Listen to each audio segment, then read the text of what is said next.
سورہ کوثر کا تعارف، مقام نزول۔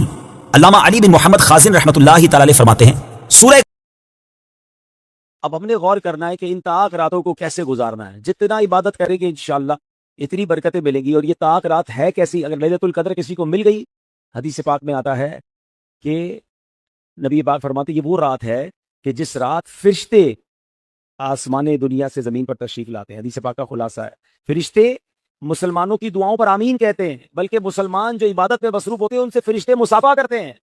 ایک بڑی کمال کی حدیث پاک ہے، اللہ اکبر، کہ اس رات کیا ہوتا ہے، کتنی تفصیل سے اس حدیث میں بیان فرمایا گیا کہ جب شب قدر آتی ہے تو اللہ پاک کے حکم سے حضرت جبریل امین ایک سبز جھنڈا لیے فرشتوں کی بہت بڑی فوج کے ساتھ زمین پر نزول فرماتے ہیں اور اس سبز جھنڈے کو کعبہ معظمہ پر لہرا دیتے ہیں۔ حضرت جبریل کے 100 بازو ہیں، جن میں سے 2 بازو وہ صرف اسی رات کھولتے ہیں۔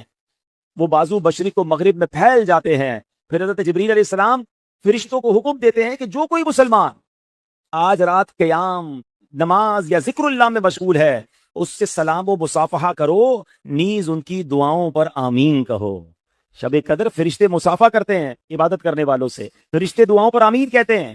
صبح تک یہ سلسلہ جاری رہتا ہے۔ صبح ہونے پر حضرت جبرائیل فرشتوں کو واپسی کا حکم دیتے ہیں تو فرشتے عرض کرتے ہیں کہ اللہ پاک نے پیارے حبیب علیہ الصلوۃ والسلام کی امت کی حاجتوں کے بارے میں کیا فیصلہ فرمایا؟ حضرت جبرائیل فرماتے ہیں اللہ کریم نے ان لوگوں پر خصوصی نظر کرم فرمائی اور 4 قسم کے لوگوں کے علاوہ تمام لوگوں کو معاف فرما دیا ہے۔ صحابہ کرام نے عرض کی حضور وہ 4 قسم کے لوگ کون ہیں؟ یعنی سوچیں یہ کیسے 4 بڑے مجرم ہیں کہ وہ لیلۃ القدر بھی نہیں بخشے جاتے۔ آقا علیہ السلام شراب آنا فرمائے میں اس کے ساتھ بیٹھوں گا، کہیں آگ لگی ہوئی ہو تو بیٹھتے یار بلڈنگ میں آگ لگ گئی ہے، گراؤنڈ فلور پہ لگی ہے، اوپر بیٹھے ہوئے بندہ پوری بلڈنگ خالی کرتا ہے، نہیں یار ابھی نہیں، جان حاضر، دوست کے لیے جان حاضر، امی کہیں دوائی لینی تو دوائی کے لیے ٹائم نہیں ہے، والد صاحب کہیں میرا کام کر دو تو ٹائم نہیں ہے۔ ایسا نہ کریں، خدا کی قسم بڑے خوش نصیب ہیں وہ لوگ جن کے پاس ان کے ماں باپ موجود ہیں۔ ارے آپ سے بڑا خوش نصیب کون ہے کہ رمضان بھی ہے اور ماں باپ بھی ہیں؟ اور کیا چاہیے اس بندے کو کہ جس کی ماں دسترخوان پہ بیٹھی ہو، جس کا والد افطار کے وقت اس کے ساتھ ہو اور ہاتھ اٹھے اور وہ ماں باپ بچے کے لیے دعا کرتے ہیں، اس کا تو ویسے ہی بیڑا پار ہو جانا ہے۔